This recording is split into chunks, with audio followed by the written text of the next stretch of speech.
pinag-usapan ni Tatay Diggs? National Budget 2025 na blanco. Na blanco. Ano po ang reaction niyo po doon? Alam niyo kung bakit na blanco? Tama si Tatay Diggs eh. Ang mga Duterte talaga may malasakit eh. Tingnan nyo na nasaktan kagad. Sino ang unang nasaktan dyan? Ang former President Duterte. Nasaktan siya kasi alam niya ang mangyayari. Zero ba? Ano? Zero? Blanco? Blanco nila. Kasi sila na ang balang maglagay kung magkano yan. Kaya unlimited yan. Nakakatakot yan yung blanco.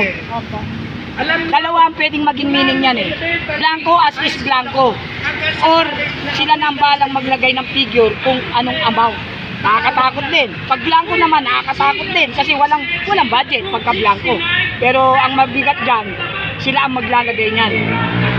Kaya nasa rules na dapat in detail po yung dapat, nakalagay. supposed to be dapat in detail talaga. Transparency yan dapat. Kasi paano mo makikwenta yung budget o yung ginamit na proyekto kung walang amount, kung walang figure? Paano mo i-divide dyan? Yung budget para sa Department of Education, para sa DPWH, para sa DOH, paano mo ma-divide yung budget kung naka-blanco? Paano? Kaya mautak eh. Ano yung wise yung ginagawa nila? Hindi tama yung dapat yan i-oppose, dapat yan ireklamo, dapat yan talaga lagyan ng amount o figure. Hindi dapat blanco. Questionable yan, question mark. Saan ka nakakitang may exam na blanco ang sagot? Common sense lang mga kababayan ko. Kapag blanco, ikaw na may kakarapatan kung anong gusto mong ilagay. Tama man yan umali, wala ka na magagawa pag nilagyan na nila after ng pagsasa budget. Tama mali mga kababayan ko. Kaya pinulaan ko nila yan. That is clever action. Hindi yan makatarungan. So sir, anong masasabi nyo kay President Bongbong Marcos dahil pinirmahan niya po ito? Pinirmahan niya yung blanco? Yung opo. Blanco pinirmahan? Oo, yun ang sabi. Oo naman. Napirmahan na. Pag ikaw pangulo ka, sorry Mr. Biden, kasi ako opinion ko to sa aking opinion. Bago ka pipirma sa isang batas o sa ganyang, lalo budget yan, napakasensitibong usapin ang budget. Nakasalalay dyan ang kaunlaran ng ating bansa pag usapin budget. Kasi mga proyekto ang concern yan eh. Kung bakit nagkakaroon ng budget, that is intended for project. Ngayon, kung walang blanco yan, paano ka magkakaroon ng project? Ang mabigat, sila maglalagay ng amount kung magkano gusto nila. Tama ba yun? Tapos pipirmahan mo? Dapat, common sense. Walang figure. Oh, ibalik mo yan. Ibalik mo. Oh, bakit wala itong bahit blanco? Lagyan nyo ng figure to in details. Di ba? Magandang hapon po mga Mali yun. Yung ginawa ng ating Pangulo, hindi na dapat pinirmahan ang isang batas o isang proposal na blanco. So ngayon sir, yung nangyaring live na kung saan ay ito yung pinag-usapan sa live nila former President Duterte. Pinag-usapan itong blank na yung budget na kung saan ay na-pirmahan, paano nakapasa, mga ganon. May lumalabas po ngayon na info ay isang fake news daw po. Pinapalabas daw ano naman po masasabi nyo doon na sinasabing fake news daw po ito? Samantalang napanood po natin online sila former president at saka yung Si Kong Ongab. Si Kong Ongab. Ano yung napanood nila? Yung paglabas about dun sa blank na papeles na napirma na budget. Fake news lang daw po. Sino may sabi ng fake news?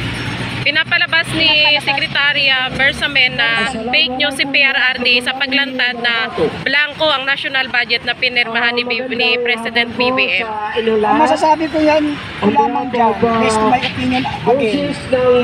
Kung talagang fake news, justified. Ipakita nila, ito. May mga papeles po sir na pinakita sa mga live nila. Kaya nga, ipakita nila. Kita yung mga blanco. Kaya nga, hindi.